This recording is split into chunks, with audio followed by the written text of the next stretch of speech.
India TV YouTube channel को subscribe करें और बेल आइकन दबाएं। प्रधानमंत्री नरेंद्र मोदी ने 1 घंटा 8 मिनट तक देश से बात की। उनके आखिर के 8 मिनट को बार बार सुनना चाहिए। मोदी की बात उन नेताओं को भी गौर से सुननी चाहिए जो बार बार पूछते थे मोदी कहां हैं, मोदी सामने क्यों नहीं आते, मोदी क्या कर रहे हैं। प्रधानमंत्री खुलकर बोले और कोरोना वायरस से लड़ने का अपना इरादा जाहिर कर दिया। देश के सामने मुश्किल वक्त है, नरेंद्र मोदी कैसे लड़ेंगे, कैसे जीतेंगे, ये इस रिपोर्ट से पता चले। भारत हिम्मत हारने वाला देश नहीं है। न भारत हिम्मत हारेगा और न कोई भारतवासी हिम्मत हारेंगे। हम लड़ेंगे और जीतेंगे। महामारी के बहाने मोदी का मनोबल तोड़ने की कोशिश कर रहे लोगों को प्रधानमंत्री ने करारा जवाब दिया। नरेंद्र मोदी के सियासी दुश्मन वायरस की आड़ लेकर मोदी पर वार कर रहे थे। प्रधानमंत्री ने एक झटके में सबको चुप करा दिया। नरेंद्र मोदी ने पूरे 24 दिन बाद चुप्पी तोड़ी है। प्रधानमंत्री टीवी पर आए, 1 घंटा 8 मिनट तक मोदी देश के सामने रहे और फिर 8 मिनट में कोरोना के खिलाफ लड़ाई में देश का टारगेट सेट कर दिया। भारत लड़ेगा, भारत जीतेगा। दुश्मन अदृश्य है, दुश्मन दिखाई नहीं देता, दुश्मन बहरूपिया है, लेकिन ना देश हिम्मत हारेगा और ना देशवासी हिम्मत हारेंगे। साथियों, 100 साल बाद आई इतनी भीषण महामारी कदम कदम पर दुनिया की परीक्षा ले रही है। हमारे सामने एक अदृश्य दुश्मन है और यह दुश्मन बहुरूपिया भी है। और इस दुश्मन के कारण, इस कोरोना वायरस के कारण हम अपने बहुत से करीबियों को खो चुके हैं। बीते कुछ समय से जो कष्ट देशवासियों ने सहा है, अनेकों लोग जिस दर्द से गुजरे हैं, तकलीफ से गुजरे हैं, वो मैं भी उतना ही महसूस कर रहा हूं। नरेंद्र मोदी ने हर उस मुद्दे पर सरकार का स्टैंड क्लियर किया जिस पर गफलत की चादर फैलाई जा रही है। कोरोना की सेकेंड वेव, वैक्सीन की कमी, ऑक्सीजन की किल्लत, दवाई की कमी, रूरल इंडिया में बीमारी और विदेशी मदद। इनमें से हर मुद्दे पर प्राइम मिनिस्टर को जितना बोलना था, 8 मिनट में मोदी ने सब बोल दिया। हम एक एक करके पॉइंट बाय पॉइंट मोदी की सारी बातें बताएंगे। एक्चुअल ग्राउंड सिचुएशन के साथ प्रधानमंत्री की बातों का टेस्ट भी करेंगे। लेकिन सबसे पहले देश को अपने प्रधानमंत्री से मिला यह कमिटमेंट सुन लेना चाहिए। संकट काल में प्राइम मिनिस्टर का यह कमिटमेंट सारे कोरोना वॉरियर्स को हौसला देने वाला है। देश का प्रधान सेवक होने के नाते आपकी हर भावना का मैं सहभागी हूं। कोरोना की सेकेंड वेव से मुकाबले में संसाधनों से जुड़े जो भी गतिरोध थे, वो तेजी से दूर किए जा रहे हैं। युद्ध स्तर पर काम करने का प्रयास हो रहा है। आपने देखा होगा, सरकार के सभी विभाग, सारे संसाधन, हमारे देश के सुरक्षा बल, हमारे साइंटिस्ट, हर कोई दिन रात कोविड की चुनौती का मुकाबला करने में एकजुट हैं। मोदी के दुश्मन मोदी की चुप्पी को कमजोरी समझ बैठे थे। कोरोना के नंबर जैसे जैसे बढ़ रहे थे, मोदी पर हमले बढ़ रहे थे। कोरोना की सेकंड वेव ने हिट किया तो सियासी दुश्मनों ने मोदी पर उंगली उठाई। अस्पतालों में ऑक्सीजन की किल्लत हुई तो भी विपक्ष ने मोदी पर निशाना साधा। केंद्र की कोशिशों से विदेशी मदद आने लगी तो भी मोदी पर वार किया गया। जिन नेताओं ने पहले वैक्सीन पर कंफ्यूजन फैलाया था, वो नेता भी वैक्सीन की कमी होने पर मोदी से ही सवाल पूछने लगे। और अब जबकि देहाती इलाकों में बीमारी फैलने की खबरें आ रही हैं, तो विपक्ष के निशाने पर एक बार फिर मोदी ही हैं। आप जानना चाहते होंगे कि इस दौरान प्रधानमंत्री नरेंद्र मोदी का ध्यान कहां रहा, वो क्या करते रहे। पहले प्रधानमंत्री की ये बात सुन लीजिए, फिर आगे की बात करते हैं। देश के अलग अलग हिस्सों में तेजी के साथ कोविड अस्पताल बन रहे हैं। नई टेक्नोलॉजी से ऑक्सीजन प्लांट लगाए जा रहे हैं।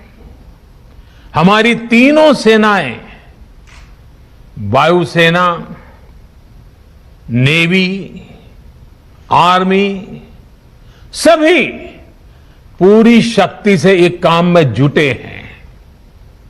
ऑक्सीजन रेल इसने कोरोना के खिलाफ इस लड़ाई को बहुत बड़ी ताकत दी है। देश के दूर सुदूर हिस्सों में ये स्पेशल ट्रेन्स, ये ऑक्सीजन रेल ऑक्सीजन पहुंचाने में जुटी हैं। ऑक्सीजन टैंकर्स ले जाने वाले ट्रक ड्राइवर्स बिना रुके काम कर रहे हैं। देश के डॉक्टर्स हो, नर्सिंग स्टाफ हो, सफाई कर्मचारी हो, एम्बुलेंस के ड्राइवर्स हो, लैब में काम करने वाले सज्जन हो, सैंपल कलेक्ट करने वाले लोग हो, एक एक जीवन को बचाने के लिए 24 घंटे जुटे हुए हैं। आज देश में जरूरी दवाइयों की आपूर्ति बढ़ाने पर युद्ध स्तर पर काम किया जा रहा है। सरकार और देश के फार्मा सेक्टर ने पिछले कुछ दिनों में जरूरी दवाइयों का उत्पादन कई गुना बढ़ाया है। बाहर से भी दवाइयां मंगवाई जा रही हैं। जर्मनी, नीदरलैंड और पुर्तगाल से कोरोना के इलाज वाली मशीनें और दवाइयां लेकर एक स्पेशल प्लेन दिल्ली एयरपोर्ट पहुंचा। इसमें 223 वेंटिलेटर और रेमडेसिविर के 60,500 इंजेक्शन है। 25,000 इंजेक्शन जर्मनी ने, 30,000 नीदरलैंड ने और 5500 इंजेक्शन पुर्तगाल ने भेजे हैं। इसी तरह का एक स्पेशल प्लेन साउथ कोरिया की राजधानी सियोल से दिल्ली पहुंचा। इसमें साउथ कोरिया के लोगों की तरफ से वहां की सरकार ने भारत के लोगों के लिए 10,000 रैपिड टेस्टिंग किट भेजी है। कजाकिस्तान ने भारत के लिए 56 लाख मास्क और रेस्पिरेटर भेजे, जिसे रिसीव करने के लिए विदेश मंत्रालय ने अपना अधिकारी एयरपोर्ट भेजा। मिडिल ईस्ट में भारत के एक और दोस्त यूएई ने फेविपिरावीर की 5 लाख टैबलेट की मदद भेजी है। गुजरात के हापा से मेडिकल ऑक्सीजन के टैंकर लेकर ऑक्सीजन एक्सप्रेस दिल्ली पहुंची। झारखंड के टाटानगर से ऐसी ऑक्सीजन एक्सप्रेस 20-20 मीट्रिक टन के 6 कंटेनर में 120 मीट्रिक टन मेडिकल ऑक्सीजन लेकर दिल्ली पहुंची। कोरोना की दूसरी लहर को डाउन करने के लिए भारत की लड़ाई जारी है। एक्सपर्ट्स मानते हैं कि दूसरी लहर डाउन होना स्टार्ट हो चुकी है। मुंबई और दिल्ली में कोरोना का डाउन ट्रेंड साफ साफ दिख रहा है। दिल्ली के अस्पतालों में 15 दिन पहले जैसी किल्लत नहीं रही। सीएम अरविंद केजरीवाल भी मानते हैं कि दूसरी लहर अब काबू में आ रही है। लेकिन ये ढिलाई का नहीं, कड़ाई का वक्त है। नरेंद्र मोदी उसी कड़ाई के साथ ये लड़ाई जारी रखना चाहते हैं, क्योंकि इस लड़ाई में हारने का ऑप्शन नहीं है। इस लड़ाई में इंडिया को किसी भी कीमत पर जीतना ही है। वैक्सीन इस लड़ाई का अहम हथियार है। वैक्सीन की किल्लत वाली खबरें आपने बहुत देखी होंगी, लेकिन सबसे ताजा और पॉजिटिव न्यूज यह है कि प्राइम मिनिस्टर ने राज्यों के लिए वैक्सीन के 1,91,99,000 dose free of cost release करने का ऑर्डर जारी कर दिया है। वैक्सीन के ये डोज 16 मई से 31 मई के बीच राज्यों को मिलेंगे। इनमें कोविशील्ड के 1,62,50,000 डोज होंगे। केंद्र सरकार राज्यों को कोवैक्सीन के 29,49,000 डोज भी दे रही है। बड़े शहरों में सुविधाएं हैं, बड़े अस्पताल हैं, वहां रिसोर्सेज को डिप्लॉय करना आसान है, ऑक्सीजन और दवाइयां देना आसान है। असली चैलेंज गांवों में है। यूपी, बिहार, राजस्थान और मध्य प्रदेश के कुछ गांवों से हाल में जैसी तस्वीरें आई हैं, वो हिलाने वाली हैं। इस चैलेंज का एहसास प्रधानमंत्री को भी है, इसलिए किसान भाइयों और गांव में रहने वाले लोगों के लिए प्रधानमंत्री ने एक स्पेशल मैसेज दिया है। मैं देश के सभी किसानों को, गांव में रहने वाली सभी भाई बहनों को कोरोना से फिर सतर्क करना चाहता हूं। ये संक्रमण अभी गांव में भी तेजी से पहुंच रहा है। देश की हर सरकार इससे निपटने के लिए हर संभव प्रयास कर रही है। इसमें गांव के लोगों की जागरूकता, हमारी पंचायती राज से जुड़े जो भी व्यवस्थाएं हैं, उनका सहयोग, उनकी भागीदारी उतनी ही आवश्यक है। आपने देश को कभी निराश नहीं किया है। इस बार भी आपसे यही उम्मीद है। कोरोना से बचाव के लिए आपको खुद पर, अपने परिवार पर, सामाजिक स्तर पर जो भी जरूरी कदम है, आवश्यकताएं हैं, उसे हमें उठाने ही हैं। मास्क लगातार पहनना बहुत जरूरी है। वो भी ऐसा पहनना है कि नाक और मुंह पर पूरी तरह से ढका रहे। दूसरी बात, आपको किसी भी प्रकार के खांसी, सर्दी, जुकाम, बुखार, उल्टी, दस्त जैसे लक्षणों को सामान्य मानकर नहीं चलना है।